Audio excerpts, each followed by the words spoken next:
उत्तर प्रदेश के प्रयागराज में जहां पर महाकुंभ लगा, वहां पर बड़ी संख्या में लोग देश से अलग अलग कोने से गए स्नान करने। लेकिन उसको लोगों ने पहले कहा कि आध्यात्मिक है और धीरे धीरे अब वो राजनीतिक होता चला जा रहा है, क्योंकि नेताओं की एंट्री हुई, कुछ नेता आ नहीं पाए। दिल्ली का चुनाव हुआ, वहां पर बीजेपी जीत करके आई। अब तमाम बातें होनी शुरू हो गई हैं। कहा जा रहा है कि महाकुंभ में आदित्य योगीनाथ ने बड़ा खेला कर दिया है। उस खेले में कई लोग फंस गए हैं, कई बड़े नेता जो फंस गए हैं, कई नेता उसमें उस जाल में फंसने वाले थे, नहीं फंस पाए। अखिलेश यादव ने चालाकी दिखाते हुए 26 जनवरी को जाकर के महाकुंभ में, प्रयागराज में और गंगा में स्नान करके फोटो डाल करके बता दिया कि ये इस बात में इस चीज़ को समझते हैं। वहीं कई और नेता हैं, अरविंद केजरीवाल, राहुल गांधी, ममता बनर्जी, यूपी की पूर्व सीएम मायावती, इन लोगों ने अभी तक कुंभ में दर्शन नहीं दिए अपने। अब कहा जा रहा है कि जब यूपी का चुनाव आएगा तो योगी आदित्यनाथ इस बात को पूरा मुद्दे के तौर पर उठाएंगे कि देखिए महाकुंभ हुआ, ये लोग नहीं दिखे, महाकुंभ में स्नान नहीं किए, तो अब कैसी बातें कर रहे हैं। एक तरह जो वहाँ पोलराइजेशन है हिंदू और मुस्लिम का, जो योगी करना चाहते थे, उन्होंने महाकुंभ के माध्यम से इन नेताओं के लिए कर दिया है।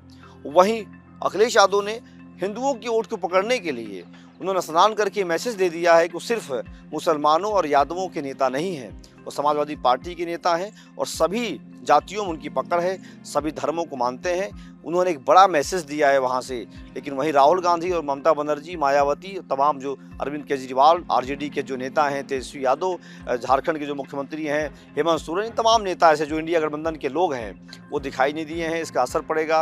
उद्धव ठाकरे जो हमेशा हिंदुत्व की बात किया करते थे, वो भी प्रयागराज के अभी तक महाकुंभ में दिखाई नहीं दिए हैं। तो इस तरीके से अगर देखा जाए कि उत्तर प्रदेश के विधानसभा चुनाव में एक बड़ी राजनीतिक जो कहानी लिखी जाएगी, उसमें प्रयागराज को शामिल जरूर किया जाएगा, क्योंकि वही एक ऐसी जगह है जहां से एक बड़ा मैसेज दिया जाएगा।